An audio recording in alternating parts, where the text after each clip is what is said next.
Hi guys, welcome back to my YouTube channel. I hope everyone is doing awesome. Those who are new to this channel, I'm Sujata and I'm a fashion and lifestyle blogger. So my face is looking so dull, but that's okay. We will continue with our video. So before starting this video, again it's a sit down video and I'm going to talk about a serious thing which is happening in corporate industry. So recently one of my friend resigned from a post, and okay so it's weird to actually even think कि आप किसी company के लिए अपना valuable time देते हो just 2 years 5 years 7 years. कोई employees एक कंपनी में 10+ years सर्वाइव कर जाते हैं. So it's not about employee only, employer side से भी उतने बेनिफिट्स मिलते हैं इसीलिए टिक पाते हैं. सो मैं एक ही साइड का ये नहीं लूँगी एंड फेवर नहीं करूँगी, एंड दोनों साइड से रहता है इसीलिए टिक जाते हैं.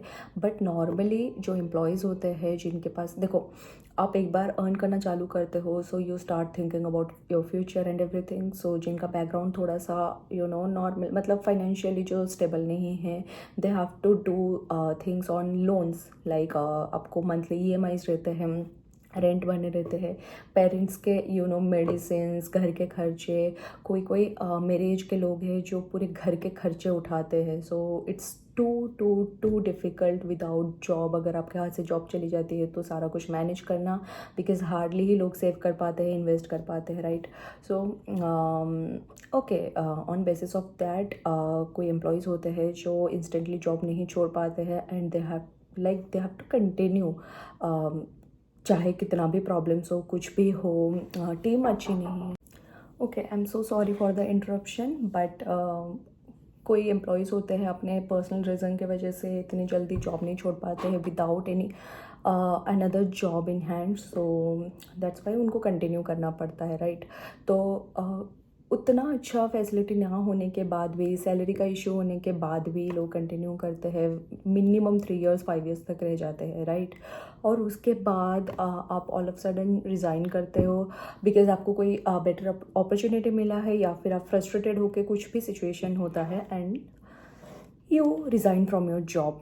तो देन कम्स अ फेज जिधर आपको रिटेन करने के लिए मैनेजर्स के साथ आपका 1-on-1 होता है. Your reporting manager, your senior manager, may be with your HR. तो सेपरेशन के टाइम पे आपका डिस्कशन होता है. They try to retain you, provide करते कि हम इतना % प्रोवाइड कर सकते हैं, but that depends on you. आपको बाहर क्या मिल रहा है और आपको इधर क्या मिल रहा है, सब कंपेयर करके it's totally up to you, right. So my friend resign because of कि उनको अच्छा अपॉर्चुनिटी मिला एंड येस ऑफ कोर्स वो जाएगी. So then comes the part of discussion with the senior manager.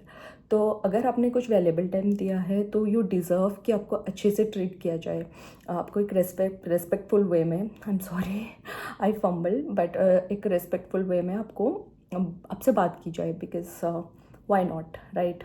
So she went with the senior manager to the meeting room, and the very first question was, आपने हमको बताया क्यों नहीं था कि आप रिज़ाइन करने वाले हो. फर्स्ट थिंग, कोई अगर बाहर जॉब देख रहा है so she is not going to inform a manager कि भाई मैं जॉब देख रही हूँ, आप मेरा बैकअप क्रिएट करना स्टार्ट कर दो.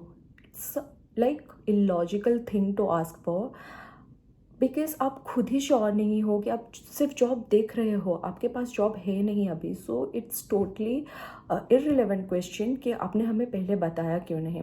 अगर आप एक इंटरनली भी आप टीम में मूव होते हो, दूसरे काम सीखने के लिए दूसरे प्रोजेक्ट में जाते हो, या फिर एक ही प्रोजेक्ट में आप दूसरे टीम में भी जा सकते हो, तो इट्स लाइक एक टाइम पीरियड होता है. उस टाइम पीरियड के बाद you are free to move, like आप बात कर सकते हो एक टाइम पीरियड कंप्लीट करने के बाद ऑफिस में. So she completed that and उसके बाद वो अलग काम सीख रहे थे and all of sudden they started like her manager started asking कि आपने हमें पहले बताया क्यों नहीं, ऐसा होता है वैसा होता है. एंड एंड में उसको क्या बोला गया कि ठीक है आपको जाना है आप जाओ, हम नहीं रोकेंगे, लेकिन आपको पहले बता देना चाहिए था. पहले बता देना चाहिए था, दैट पार्ट वॉज फिर भी ठीक था, बट आपको जाना है आप जाओ, हम रोकेंगे नहीं आपको. Did she deserve that line, like after giving 2 years 3 years कुछ भी टाइम पीरियड देने के बाद?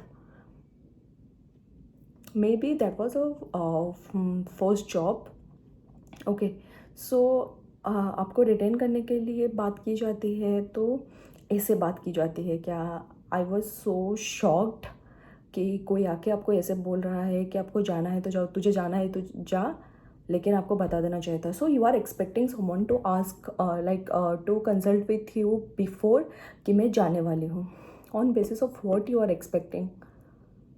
If you don't know how to treat an employee, कैसे बात की जाती है कौन से सिचुएशन में, एंड आपको पता है कि she has got better opportunity, तो आप वो चीज़ भी डिस्कस नहीं कर रहे हो कि ओके आपको क्या अपॉर्चुनिटी मिला है, हम इतना आपके साथ मैच कर पाएंगे नहीं कर पाएंगे। That's a sober way of discussing with that person.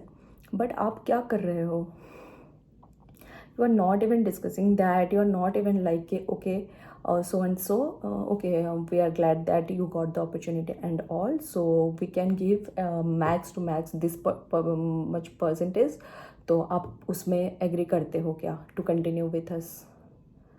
And ऊपर से दे वर एक्सपेक्टिंग कि ये लड़की उनके साथ लॉन्ग रन में सर्वाइव करेगी। On basis of what? हाँ, दूसरा कॉन्टेक्स्ट में ये भी बता दूँ कि उसका पैकेज बहुत ज़्यादा कम था। तो कम पैकेज में आप एक्सपेक्ट कर रहे हो एक इंसान को आपके साथ रहने के लिए, बट आप कैसे वे में उससे बिहेव कर रहे हो, आप प्रोफेशनली कैसे बातें कर रहे हो? She was very aggressive, her manager was very aggressive, and aggressively she was asking कि तुमने हमको नहीं बताया नहीं बताया, जैसे डांटते थे ना टीचर्स बचपन में, वैसे she has no right to talk to her like this. तो my friend was about to cry actually, she is so new to this industry, तो she was about to cry but she didn't, and इस तरीके से उनसे बात की गई। ऊपर से शी आस्क्ड मी कि आपसे भी ऐसी बात हुई थी क्या जब आपको रिटेन करने को कोशिश की थी आपकी कंपनी ने? I was like no bro, this was unexpected. ऐसे कोई बात नहीं करता आपके साथ, एक अच्छे वे में अच्छे नोट में आपके साथ एंड किया जाता है चीज़ें। तो that was so traumatic, like she cried all night because उसको ऐसा लग रहा था कि मैंने इतना टाइम दिया बट फिर भी उसका कोई रेस्पेक्ट नहीं, कोई वैल्यू नहीं। ऊपर से she could reply back. I was like कि यू शुड रिप्लाई कि on basis of what you are expecting me to survive in the long run here in this company. आप किस बेसिस पे, आप पैकेज कम है, आप सही से प्रोफेशनलिज्म नहीं है, कुछ नहीं है, सो आप कैसे एक्सपेक्ट कर रहे हो? सो इट्स मतलब it shouldn't be one side right, कि एक ही साइड से सब कुछ सही चल रहा है एंड दूसरे साइड से कोई भी कैसे भी आपसे मतलब बात कर रहा है, बिहेव कर रहा है। काम के मामले में भी वी आर गिविंग आवर 100%, हम ओवर टाइम कर रहे हैं, स्ट्रेच कर रहे हैं सो दैट डेडलाइंस कंप्लीट हो एंड ऑल, बट फिर भी अगर आपको एंड में ऐसा सुनाया जाता है तो इट्स सच में ट्रॉमेटिक। तो as she is new to this industry, तो मैंने बस उसको इतना ही सजेशन दिया, just forget about that and move on. और क्या ही बोल सकते हैं, कोई एक्सपीरियंस बंदा होता तो शायद वो उनके मुंह पे कुछ बोल के भी आ पाता, बिकॉज आप क्यों ही सह के लोगे? It's practical thing, just because your manager is talking, कुछ भी बोल सकते हैं क्या? वैसे आप लोग मुझे कमेंट में बताओ, कमेंट सेक्शन में, कि आप लोग उस जगह पे होते तो कैसे रिएक्ट करते। आई वॉज सो एंग्री जब मेरे को पता चला, मतलब मेरा तो ऐसा हो गया था कि वो ऐसे कैसे बोल सकती है तुझे and all, but this is the harsh reality who are like thinking of corporate job and all. अगर आप ये वीडियो देख रहे हो तो अगर आपका टीम अच्छा है तो आप सच में बहुत अच्छे से काम करके निकल सकते हो उधर से, but it's all about your team, it's not about company, it's all about your team. Company के बारे में, ब्रांड के बारे में तभी देखा जाता है जब पैसों की बात आती है, जब पे आउट्स के बारे में बात आती है, बट पे आउट्स वन टाइम डिस्कशन है, वो फिक्स हो जाता है, लेकिन उसके बाद पूरा काम काम काम ही रहता है। It's all about your project. तो आप अगर प्रोजेक्ट आपका सही नहीं है, आपका मैनेजर सही नहीं है, आपका टीम सही नहीं है, सो ब्रो वो लाखों में सैलरी हो फिर भी आप 5-6 महीने के बाद फेडअप हो ही जाओगे, बिकॉज आपको सपोर्ट करने के लिए सामने कोई है ही नहीं। So how will you manage everything? Okay, so this video is all about this कि भाई be prepared if you're thinking about doing job in corporate, and okay so या that was about it. Please let me know आप लोग क्या सोचते हो इसके बारे में कमेंट सेक्शन में ज़रूर बताना. And please share this video as much as possible for creating awareness, may be, not sure. तो मिलते हैं जल्दी नेक्स्ट वीडियो में. या प्लीज़ डू लाइक अगर आपको वीडियो अच्छा लगा हो, share and subscribe to my channel, share with your friends and family for sure. मिलते हैं जल्दी नेक्स्ट वीडियो में. बाय.